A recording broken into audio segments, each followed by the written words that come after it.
Hello kaibigan. Mag-online healing na naman tayo mga kaibigan. Hindi naman ako basta-basta manghuli. Normal healing o hulihan. Pwede ako. Kahit ano. Pwede. Hello. Hello po. Magandang hapon. Magandang hapon. Taga saan kayo? Ay, sa South Cotabato po. South Cotabato? Ilonggo? Opo. Bisaya, Ilonggo. Sige. Kailan pa yung sakit mo? No, Okay. Kailan ito? 4 years? opo. Grabing, Nung nanganak ako, grabing kulam sa katawan mo. parang nararamdaman ko rin yung yung mga negative energy. Makikita ko sa katawan mo lahat ng kulam. Saglit ha, i-screenshot kita. Makikita ko yung kulam. Iba yung kulay mo. Saglit lang ha. Ay, nawala. Ano daw? Tingala. Ayan. Wait lang. Grabing kulam. Kasi may baka po sa negosyo din kasi naging negosyo kami. Oo, ganun yan. Mga ingit-ingit ngayon. Grabe naman sila. Ganon. Di nang lalabo yung mata mo. Medyo po, nakakaramdam din. Tapos hindi ka nakatulog ng maayos. Lagi nagagalit. Talagang problema ko, hindi ako nakatulog ng maayos, ng mahimbing. Gawa kasi ng kulam yan. Kaya siguro po. Ayan o. Grabe yung ginawa sa ano mo. Sa katawan mo. Ay, yung ulo hindi ko makita masyado. Basta. May kulam ka. Opo. Kaya no, nag-iibang kulay mo. Ay, pati pa sa liig. Masakit yung liig mong kanan, no? Dito. May something na kasi namaga din ito nung nakaraang Uy. nung nakaraang buwan, namaga ito dito hanggang dito. Oo, nakita ko. May binutasan. Matayo yung balayibo. I-screenshot ko ha. Sige lang ha. Yung sa liig mo sa makikita ko kasi yung kulam. Okay. Makikita ko. Kahit sa mga picture na makikita ko, ibilugan ko ha. Mas matindi dito sa liig mo banda. Sa may kanan, di ba? Opo, dito. Oo, Sa yun. right side. Oo. Saglit na. Namaga talaga ito mula tenga ko papunta talaga dito sa Salbahe itong magkukulam na to. namaga. Tapos, yan naman, wala namang ear infection. Wala man, nagpa-check up ako, wala din. Kaya sinabi mo yung tainga mo umuugong. Dito din kanina, umugong siya kanina. Sabi ko parang mga 2 months na siguro, parang hindi na normal kasi sisirkulan ko ha. Sisirkulan ko yung kulam. Grabe. Ginawa sa mo. Sige lang. Ibabalik ko to lahat. Papausahan ko yung mangkukulam na yan. Sino kaya yun?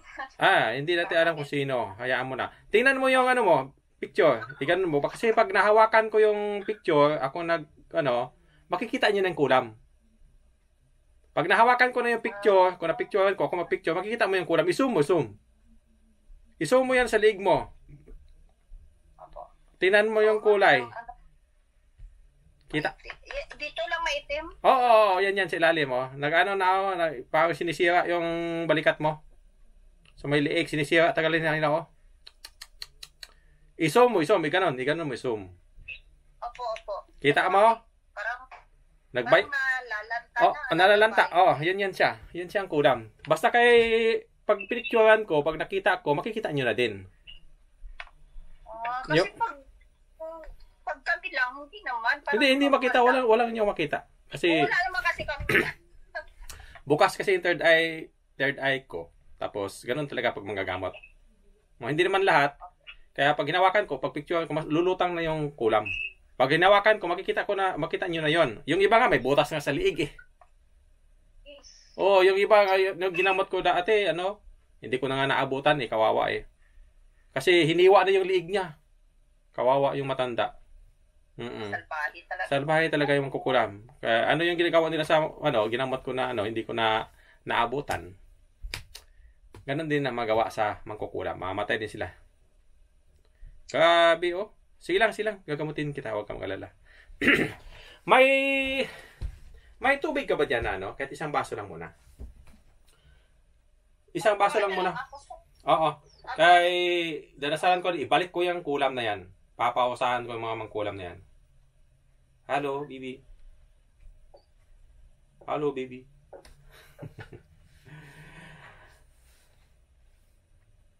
May anak pala dito. Hello. Hello. Hello. Ilan yung anak mo? Isa lang po. Sige. Asawa mo nandyan din? Wala po, nasa Luzon eh. Nasa Luzon. Kayo lang dalawa dyan. Opo, tsaka yung caretaker dito sa Mapalaisdaan po kasi kami. Ilan kayo dyan sa bahay? 6. 6. Mga kamag-anak mo iba? Ang 3 po ay tauhan ko, tapos ako, ang anak ko at saka yung nanay ko po. Sige. Kaya yung tubig, dadasalan ko yung tubig mamaya. Tapos yung nasa pitsil, inom kayo lahat ha. Kaya para maproteksyonan din sila. Kasi pag inom yung tubig, sisiliwan ko yung tubig, may silyo na rin kayo. Na hindi na kayo basta-basta makulam, no? Sige. yung tubig, ilagay mo lang kung saan mo ilagay. Ipatong mo lang. Tapos yung cellphone, mo yung cellphone, tawag ito. Hawak yung mukha ko, iganon mo sa bunganga ng baso. Ito tong salamin. Bitawan mo lang, ipatong mo diyan sa Hindi, itabi mo yan, ilayo mo yung pitsil. Itong baso lang muna. Unahin ko yung baso. Baklasin ko po muna ang kulam, ibalik ko muna. Ipatong diyan, ipatong diyan ang cellphone. Idikit idikit sa taas ng baso, bunganga. Bitawan mo lang. Wag mo hawakan ha. Okay na? Tabi-tabi lang. Kaya para masurprise ang mga mangkukulam, no? Sige, umpisahan ko na. Ibabalik ko yan. Sige, magsabi lang pagtapos na ha. Sige.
Sige, inumin mo muna yan.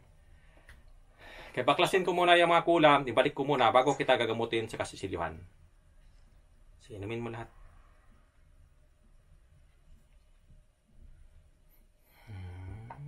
Salabay. Na makikita ko kasing aura ng tao. Makikita akong aura ng kulam.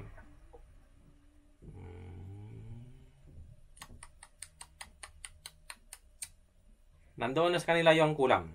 Mamamatay sila. Wala ka namang kalaban, di ba? Wala namang kaaway. Wala po. Kasi hindi naman ako naglalabas dito. Mayroon mag-eskwelahan na. Pero walang kuhan. Siguro may mga... ano kasi ako, sir, yung nagpo-post ako sa social media, yung mga produkto ba, yung sa isda ko. Kasi supplier ako ng fingerlings and tilapia. Tapos, syempre, na-post ko doon kung may mga nabenta, yung mga good feedback pa ng ng customer. Tapos siguro, syempre, yung tao, iba ang paningin, akala siguro, nagmamayabang ka or ano. Hayaan mo na.